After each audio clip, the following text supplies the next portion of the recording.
Well, good afternoon, Elder Shadrock. Good afternoon. I want to thank you for taking the time, this brief moment, to sit with me. I do honor and I do respect your words greatly.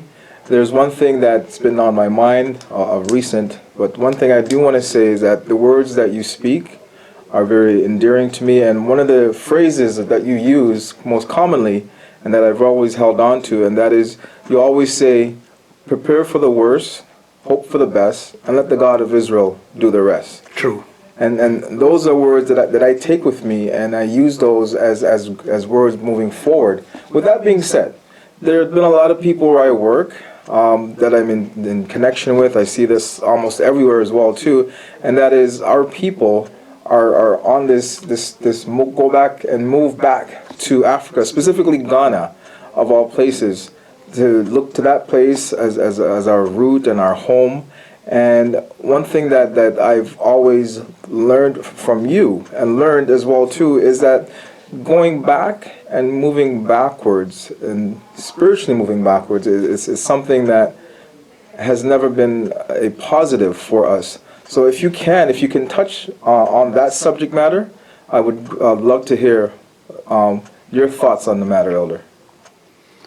Number one, it takes just common sense to realize what people are doing really backward. Number one, we don't seem to really unite here in this so-called New World. In America, in Canada, England, where we don't seem to unite as black people or one people together. But we're going to go back to Africa. The same people that sold us. The white man did not go in Africa in the jungle and catch us.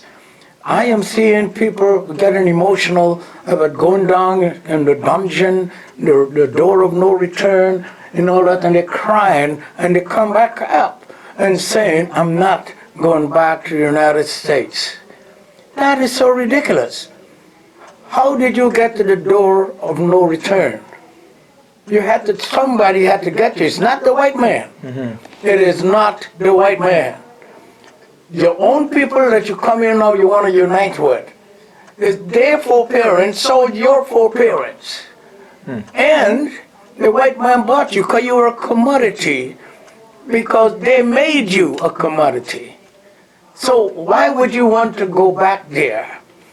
I have nothing against Africa, but I'm saying, as children of slavery, children of Israel, they knew who you were at that time. Whether physically or spiritually, something in them knew that you were different. And because you were not obeying the rules and the laws of the God of Israel, he put you into slavery. He used the Mohammedans and he used your own people to put you back into slavery. And they put you into slavery, and now you're going back for them to put you in another type of slavery now. What is needed is not an African going to another African country. Now they would deem that illegal immigrant. But if you're coming from the United States, Canada, or England, they welcome you. So what does that tell you? You can't go from Angola to the Congo, vice versa. You just read it. They're called illegal immigrants.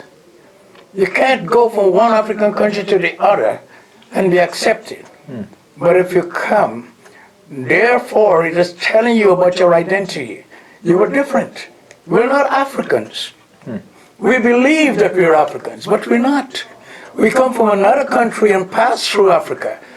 If we call ourselves Israelis, that would be so bad, because Israelis are now living in the land that we had. So a lot of people are saying that they're Israelis. We're not Israelis, we're Israelites. We came from that country. We passed through places like Songhai, Malai, and the Gold Coast, make it all rich and powerful, and then we forget our God. And this is exactly what happened. So all I can tell you is we do not believe in going back. You cannot enter. I said it before. A question was asked to me in the same vein. We cannot enter our mother's womb for the second time. We cannot even go back to Israel. The Bible told us that. It said that in Deuteronomy 28:68, thou shalt see it no more again. If we can't go back to the country that God gave us, why we go back to a country that enslaved us, put us in a dungeon, lock us up, and then sold us to the white man, and then we blame the white man, and we kind of, I don't understand it. But that's an excellent point. That is an excellent point. Most of these countries, even nowadays, that we go back to, they're all under the rule of Christianity. Yeah. So what exactly is it we're going back to if we're going back to it physically, and then if we're going back to it spiritually? What awaits us upon our return or re-entry to those countries? And the point and the most dangerous of it all is that people say that Christianity is bad. It is terrible. I'm not saying that we should go back to Africa because we were doing ancestral worshiping. So we worship our ancestors. We pray to them. So we're praying to the dead. Does it make any sense? We're going back to pray for the dead. And right here, we got all this what that we can accomplish if we just get together. Mm-hmm. And we can maybe be able to help Africa. Mm-hmm. But we can't get together here, so we could accumulate wealth.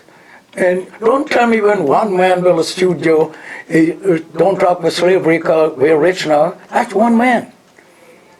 We don't have that with the Chinese. Nobody in China don't go back to China. We don't have that with the Khazarian. They don't go back to Khazaria. They don't even go back to Russia. We don't have that with Italians. They don't even want to go back home to Italy. They stay here and they accumulate wealth and they develop themselves and they build communities, strong financial community. The black man is the only one who wants to go back. And even where we are now, this country was once known as the Promised Land. They fled from the United States in the Underground Railroad, dogs and being hunted to come to the Promised Land. Yep. I remember we had an American Honey Seminar when the American guy says, Canada is not the Promised Land. And says, I would agree with you, but it once was called the Promised Land when you were in trouble. Even Harriet Tubman, she was kicked by a soldier and a mark on her face, and she ran away and became free almost from being a slave in America. And she got famous because she helped others to come here. But as soon as there was something getting free the blacks in America, she went right back and joined the army. So that's the kind of people we are. Mm-hmm. We came here to Canada, and the Canadian government gave them land and money. I think the place was called Buxton. Yet, when America says, oh, we're going to free all the slaves, she went back. Not only went back, she went back and joined the army. I know a lot of people wouldn't like that's what I'm saying, but really I don't care. The point is, how are we going to free ourselves? We're still in bondage. We still look at things that don't make any sense. Why would you want to go back to Africa when we can stay here, where the money is? Africa needs your money. That's what is needed. So why can't we stay here, take all that money and all the wealth that we have, get together, build hospitals, build schools, then go to Africa and see if we can help them. People we know here with a lot of money, they go all the way to South Africa and build schools. And we got children in Teaneck, children in Oklahoma, in Chicago, that needs that kind of a help. But we go to Africa. I don't understand. These are the things that bothers me a lot. Why can't we stay here? The conference that we gave the last time was to accomplish something that I still need for us to get together to build, get economic power. Not just talking about the white man all the time, because we talk about the white man and we are forgetting. We were nothing when people like William Wilberforce brought up this. We are free. 1834, from 1833 to 1834, free. Our mayor just said that here, that he's going to make all August Black History Month. But we're still craving for February because it's the shortest month and the coldest month. Why can't we get August? Everywhere we look at, August was a real freedom month. But we have everything else that covers up the meaning of that. And that month should be our thanksgiving to our God for doing all these wonderful things in the enemy's mind, so that the enemy would start thinking, I can't hold God's people anymore. That's freedom. And they choose the month of August. We disobey God again and go in another month, February. In England, I'm there in England, and their Black History Month is October. I can't understand. These things are all, it doesn't make sense, but I think the black man is so blind that he would hold on to anything that says God. I think so as well. Yep. So it's just common sense, and I'm just tired. It's going back to Africa, which was the main question, supposed to be a no-no.